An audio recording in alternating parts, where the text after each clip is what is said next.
So here we have a small CNC that I picked up, and we're using it as a backup engraver. It took me 3 days to get this working properly.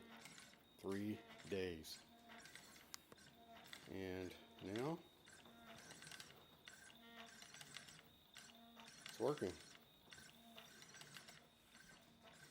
Yana's old ancient laptop from 2010. I put Windows Enterprise, an old version of Windows 10 Enterprise on it, and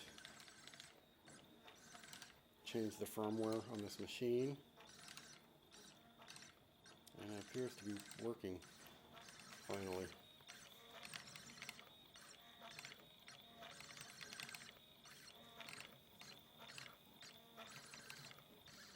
Anyway, that's that.